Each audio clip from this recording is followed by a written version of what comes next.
So, 12 of America's closest allies just did something that hasn't happened in 247 years of American diplomacy. Not through back channels, not through carefully worded communiques or diplomatic whispers. They went public, they named names, and they directly confronted the United States with a choice that could fracture the entire post-World War II order.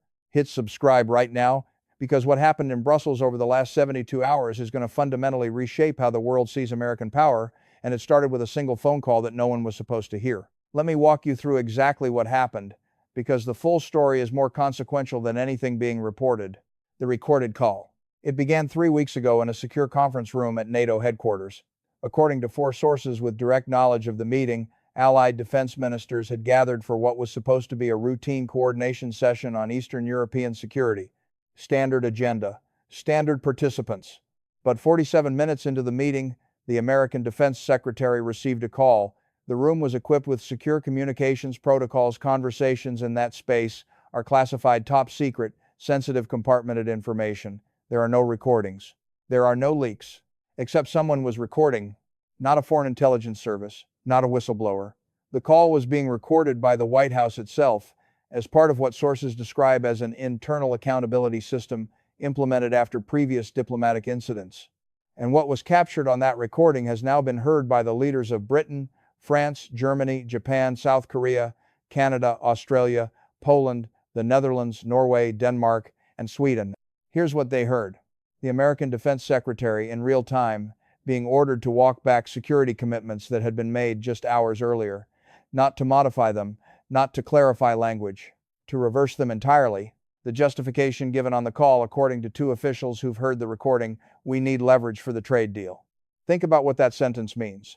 Military security commitments to allies, commitments that form the backbone of Western collective defense, were being explicitly treated as bargaining chips in commercial negotiations. One European defense minister later described the reaction in the room this way: it wasn't shock. We'd suspected. It was confirmation, and confirmation is worse, because now you have to act on what you know. The emergency summit. Within 18 hours, an emergency summit was convened.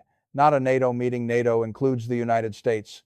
This was something different. 12 allied nations, meeting without American participation for the first time since the alliance structure was created in 1949. The meeting lasted 4 hours. According to diplomatic sources, 3 options were on the table. Option 1, public censure. Issue a joint statement expressing deep concern about American reliability, diplomatic language, symbolic. Option 2, contingency planning. Begin developing alternative security frameworks that don't depend on American commitments, practical preparation without public break. Option 3, direct confrontation. Demand accountability, transparency, and institutional reforms, or begin formal process of reducing American leadership role in allied decision-making. The vote wasn't close. 11 of 12 nations voted for option 3, the 12th abstained. And then they did something unprecedented. They invited Warren Buffett to provide an economic assessment of what a fracture in Western alliances would mean for global markets. Buffett's analysis. When Buffett was asked to evaluate the economic implications, he didn't equivocate.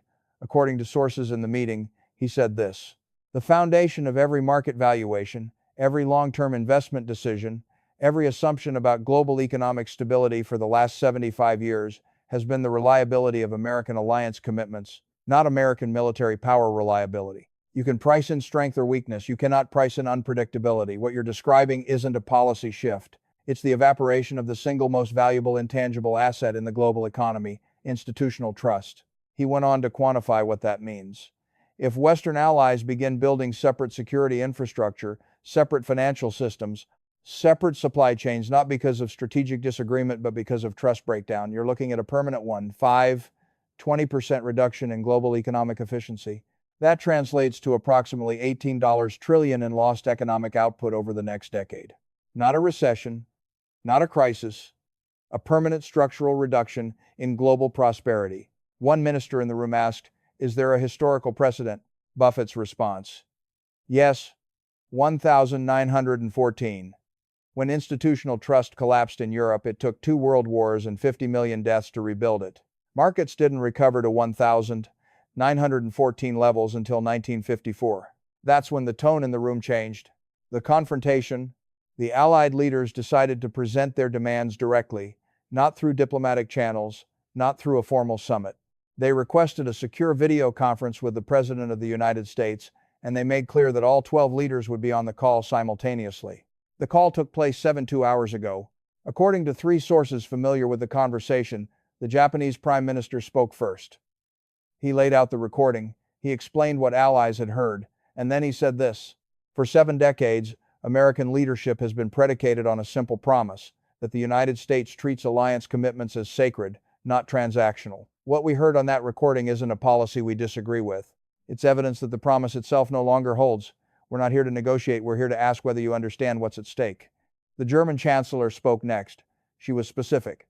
According to sources, she said, "We have 3 questions and we need answers within 48 hours. 1. Will you commit that military security obligations will never again be used as leverage in commercial negotiations? 2.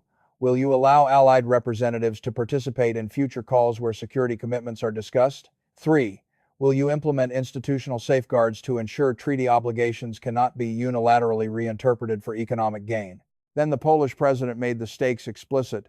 "If the answer to any of these questions is no, we will begin the process of building a European security framework that does not depend on American participation. Not because we want to, because we have to. Because our survival cannot depend on commitments that evaporate based on trade calculations." There's a long silence on the recording at this point. 17 seconds according to sources who've heard it. And then the American president responded. Not with answers. With a question. "Who gave you that recording?" The walkout. What happened next has never occurred in modern Allied diplomacy. The French president said, "That's not the question we're asking." The American president repeated, "Who gave you that recording?" The British Prime Minister said, "We're not here to discuss sourcing, we're here to discuss commitments." And the American president said, "This call is over." And he disconnected. 12 Allied leaders sat on a video conference, staring at a blank screen where the President of the United States had been moments before. The Canadian Prime Minister later described it this way: "We came prepared for disagreement. We came prepared for anger. We were not prepared for him to simply leave, because leaving means he's chosen. He's chosen leverage over alliance.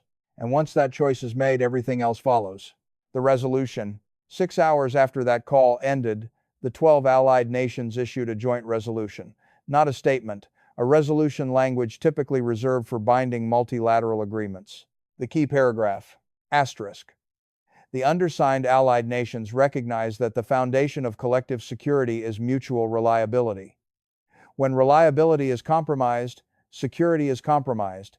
We therefore resolve to begin development of supplementary security frameworks that ensure our defense does not depend solely on commitments that have proven vulnerable to reinterpretation. This is not a withdrawal from existing alliances. It is a recognition that alliances require trust, and trust requires verification, and verification requires transparency that has not been provided. Asterisk. Let me translate that diplomatic language. We're building a backup plan because we can no longer assume you'll keep your word. The cascade. Within 24 hours, consequences began cascading through every level of international relations. Defense ministers from 6 Allied nations announced reviews of joint military programs worth $340 billion, not cancellations, reviews, which in diplomatic language means, "We're looking for ways to do this without you." Central banks from 4 Allied nations began quiet consultations about reducing dollar reserve holdings. Not dramatically, not immediately, but directionally. The signal: if we can't trust your security commitments, how can we trust the currency that underwrites them? Technology partnerships involving critical AI and quantum computing research started encountering new security clearance protocols.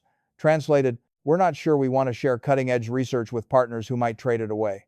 Intelligence sharing agreements started including new language about verification requirements, which means we're going to assume anything we tell you might be compromised for other priorities.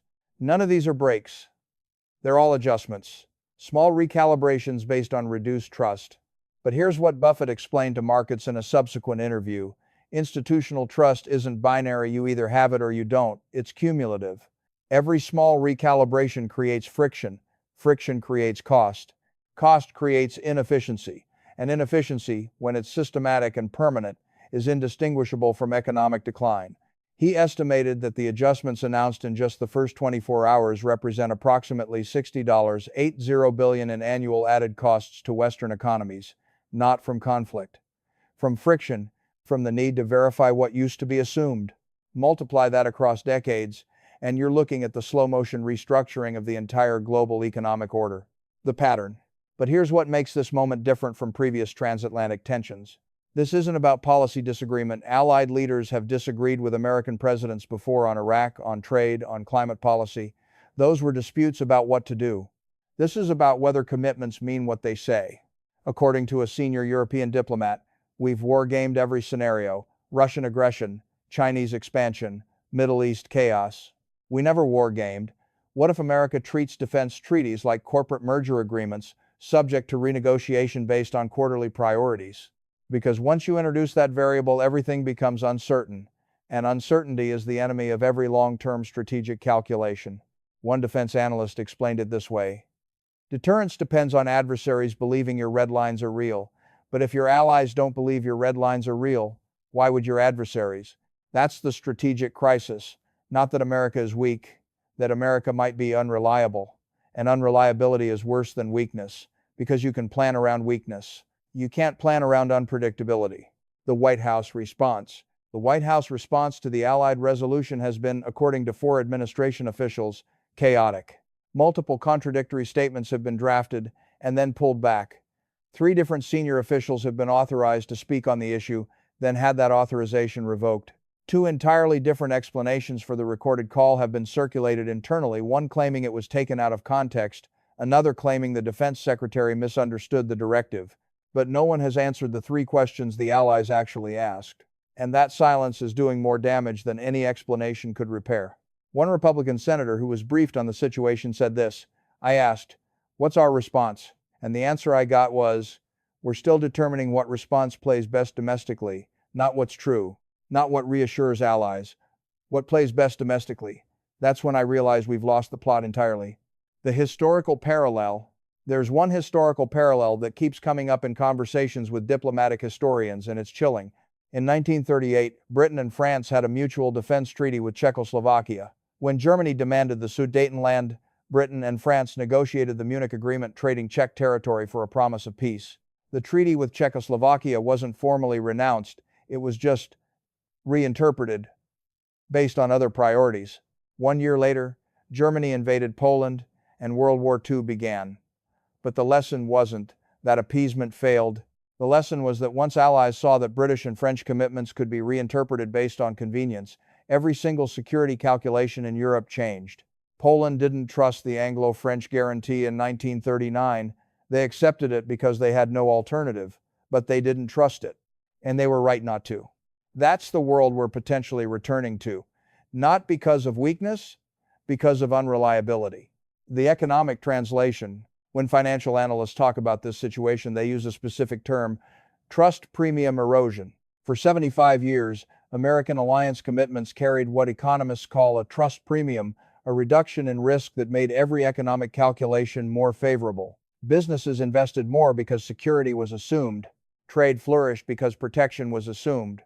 Long-term planning was possible because institutional stability was assumed. That trust premium has been quantified. It's worth approximately 1.5 to 2% of annual global GDP.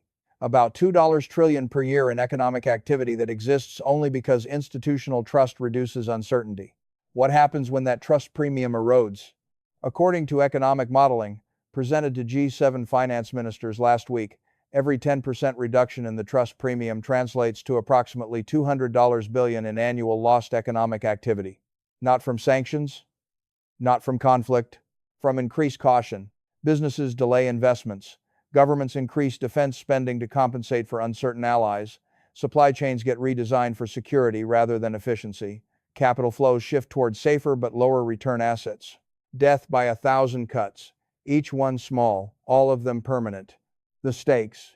Here's what people need to understand about this moment.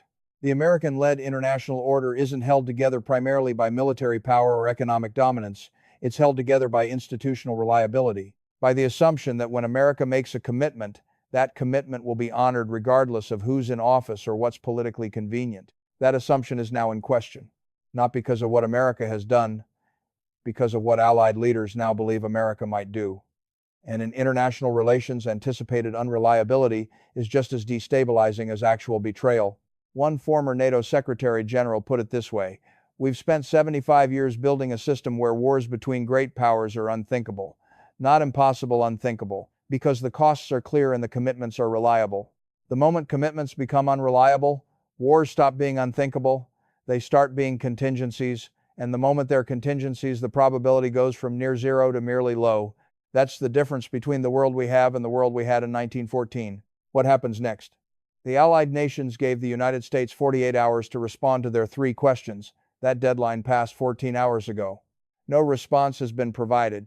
According to diplomatic sources, Allied leaders are now proceeding under the assumption that the silence is the answer, and they're acting accordingly. Defense ministers are meeting next week to discuss supplementary security frameworks. Finance ministers are coordinating on reserve currency diversification strategies. Intelligence chiefs are implementing need-to-know verification protocols. None of this is being done loudly. None of it is being framed as confrontation, but all of it is happening. And Warren Buffett, when asked what this means for long-term market stability, said something I've never heard him say before. For the first time in my investing lifetime, I cannot assume institutional stability. I can assess American economic fundamentals, I can evaluate American corporate strength, but I cannot assume that the institutional frameworks that have made long-term planning possible will remain reliable. And when you can't assume that, every valuation has to include a discount for political uncertainty. That discount used to be reserved for emerging markets. It now applies to the world's leading economy. He paused, then added, "That's not a prediction. It's a description of what's already happening. The real crisis isn't the policy disagreement. It isn't even the recording. The real crisis is that 12 of America's closest allies no longer believe American commitments are unconditional. They believe those commitments are transactional, subject to revision based on other priorities, reliable until they're not. And once you believe that about an ally, everything changes. You don't break the alliance, you just stop depending on it for anything critical. You build redundancies, you develop alternatives, you prepare for the possibility that the commitment won't be there when you need it. And when every ally is doing that simultaneously, the alliance becomes hollow. Still formally exists, no longer functionally reliable. That's what's happening right now. Not dramatically, not suddenly, but directionally, systematically, irreversibly unless something changes. The choice. America now faces a choice that most Americans don't realize is being made. Does institutional reliability matter more than short-term leverage? Is the trust of allies worth preserving even when it constrains immediate tactical options? Are treaty commitments actually sacred, or are they negotiable based on other priorities? These aren't academic questions. They're being answered right now through action and inaction, through what's said and what's left unsaid. And the answers are being heard in Brussels, Tokyo, Seoul, Warsaw, Canberra, and every other allied capital. The 75-year institutional order that has prevented great power war and enabled unprecedented global prosperity is being tested. Not by enemies, by choices. And the outcome of that test will define the next 75 years of human history. What do you think happens if these 12 allied nations actually build independent security frameworks? What does that world look like? Leave your thoughts below, because this conversation is just beginning and the stakes have never been higher.